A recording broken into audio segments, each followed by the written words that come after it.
Господи Ісусе Христе, Сине Божий, помилуй меня грешного. Svetio Duh. Amin. Возлюбени во Христа Бога, братья и сестры, Христос се преобрази. Истина се преобрази. Христос се преобрази. Истина се преобрази. Христос се преобрази. Истина се преобрази. На денешен ден, возлюбени во Христа Господа, братья и сестры, Христос избра тројца ученици од 12 своји ученици и ги поведе на врвот од една планина позната под името Тавор. Големината на таа планина за наши поими е малечка, но за тамошните географски простори не е толку малечка. Има некаде околу 500 метри надморска височина. Ако земете во обзир дека целиот тој простор бил некогашна пустиња, а и денеска во еден добар дел е тоа, тогаш 500 метри над нултата надморска височина нешто изначат. Јас, со благослов Божи, во своје време се искачих на врвот од Таворската гора. И знаам дека за тоа е потребен напор. Ние ќе кажеме зошто е значаен тој напор, а пред тоа да кажеме дека Христос со себе ги поведе апостолите Петар, Јаков и Јован. Зошто само тие тројца, а не сите?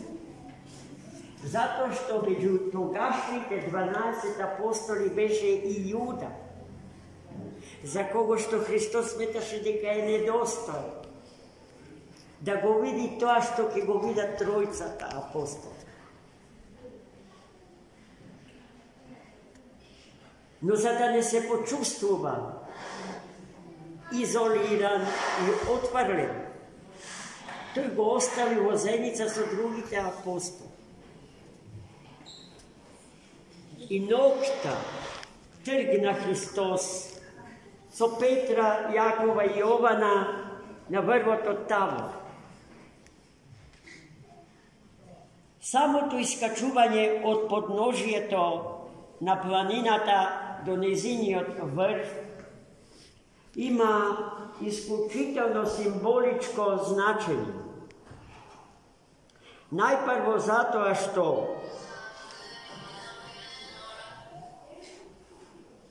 движењето нагоре изискува напор, а тој напор за своја цел го имаше врвот на планината.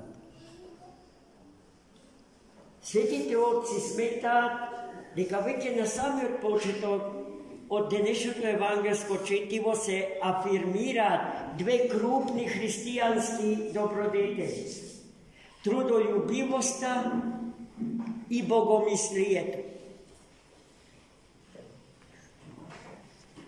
Без труд нема богомислие, а трудот во богомислието има своја цел.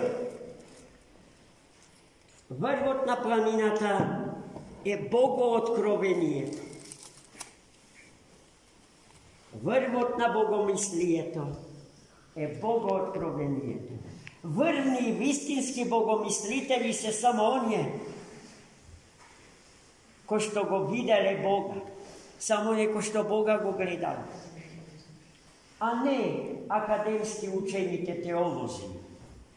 Ние кои што сме се украсиле со академски титули, докторски, магистерски, не сме тоа зашто Евангелието зборува. Ние сме научници. ама не и вистински богомислитель. Но се разбира и докторот по теологија е потенцијален богомислител. Христос ги одведе на врвот од планината. Во ноќно време. Зошто во ноќно време? Затоа што ноќта ја прекрива убавината на овој свет. А овој свет има мокна естетска димензија, со која што го привлекува окото на човекот и севкупното негово внимание. Слободен од тие привлекувања на надворешниот свет, апостолите го имале над себе звезденото небо, кое што повторно укажува на Бога и богооткривањето. И под звезденото небо, на врвот од Таворската планина, Христос, во присуство на двајца старозаветни пророци, Мојсей и Илија, им се откри целиот себе си во сета слава своја. Но повторно, чувајќи ги како што го чуваше Мојсеја на врвот од Синајската гора, да не изгорат во силината од огнот на несоздадените божествени енергии и сили. Туку да го видат како што пееме во денешниот преображенски тропар, онолку колку што можеат да го видат. Бидејќи капацитетите на човечката природа и моќта на гносеолошките инструменти со кои што човекот располага се со ограничено дејство и со ограничени можности. Затоа Христос, како Јахве, на гората Синајска, на врвот од Таворската гора, внимава како ќе им се открие на своите ученици. Им се откри, рековме, во присуство на двајца старозаветни пророци. Зошто? Затоа што во неговото време, а и денеска известни, забегани од преданието на црквата, во Христа сакаат да видат еден од пророците. А Христос во присуство на Мојсеја и Илија им кажува дека тој не е еден од пророците, туку Господар на пророците.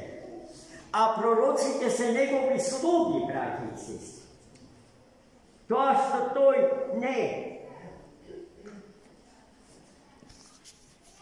Во таква една извонредна, екстатична атмосфера, во која што Бог несебично себе му се открива на човекот, човекот има потреба да остане за секогаш со Господ. И затоа Петар му вели на Христос: Господи, дозволи да соградиме 3 колипки, една за Тебе, една за Мојсеја и една за Илија, бидејќи добро ни е овде. Добро ни е да бидеме со Тебе, Господ. А потоа, прекриени од благодатен оган Божи,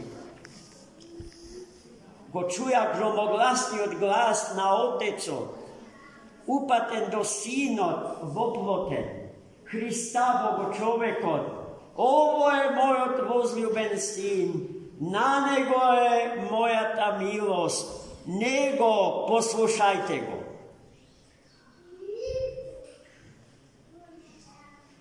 И јасно е дека по сите овие зборови најдобро е човек да молчи, бидејќи се во нив е кажа. И немаме што повеќе од тоа да кажа. Но треба да се подсетиме на тоа што се случи со Христос во моментот кога им се откри себе. Najprvo, braći i sestri, do preobraženja, do Gorata Tavorska, Hristos pravi nebrojeni čudesa. No tije čudesa se delo na njegovata božestvena sila, na njegovata božestvena moć. Prva, na Gorata Tavorska, Hristos ni se otkriva nam ugeto vo njegovata, nije otkriva njegovata božestvena priroda, braće i sestri. To što je nedohvatljivo za oko to, za umot i za srce to čovjek. Zato poeto, avtor na današnja poetska tvorba, Troparot na preobraženje, veli, go vida koliko što može da go vidi. Za da ne izgore, za da ne im se sluči anuliranje na njivnata egzistenciji, na njivnoto postojenja, na njivnoto opstanu. Zašto Bog ne gosta sozdade čovjeka za da go nema, tuku za da go ima večno, brate i sestri. Za večno da go ima. Zašto prostor i vreme to na ovoj svet se premalički. Vo odnos na potencijalite su ko što čovjek od raspolaga, a mu se od Boga dade. Zato to i ne saka da umri. Zato to i poveke od se ne jasaka smrta. I na razni načini smisluvajki se bori s oneja, odnosno protiv neja. Zašto uopšto ne je prirodno da se umre, braći i sestri. A ne koji što za Boga ne zna, toku su ta lažna teza. Se zalažuva, sebe si go smiruva, umoti sovesta svoja. Prirodno bilo da se umre, naprotiv. Da se umre je najneprirodno, najprotivprirodno. I sveko čovjek se buni protiv pomislata za smrt. Tako, braći i sestri, Hristos otkrivajki mi se onako kako što je. Njegovo to lice se pretvori vo sonce. Njegovo to lice svetleše posilno od što sveti denešnovo sonce. A njegovite ruva bea svetlotkajeni i beli od svetlina Gospodnja.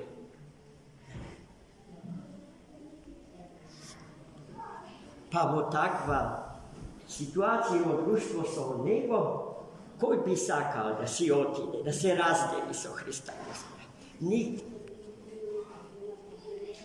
Ako je tako, to kaže da se stavime na pator, od podnožjeto do vrvota gora Tavorska. Pa toj pad da bude i naš životen pad. I nije da se dvižime po dana gornina, trudoljubivo i bogomisleno, kako što rekao.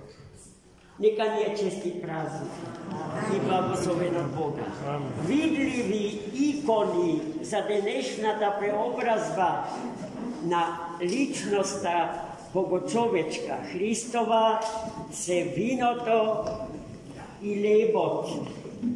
Vinoto ko što se dobiva od grozjeto, a od vinoto posilata da se svetio ti životvoren duh krsta Hristova soka što se pričestuvamo.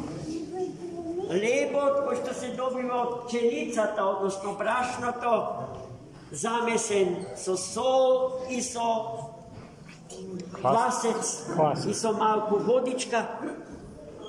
Dobivame leb, a od lebot posilata da se svetio ti životvoren duh na koja sveta liturgija go dobivame telo to na Bogočovek od Hristos, čiji členovi sme sitenije. Amin.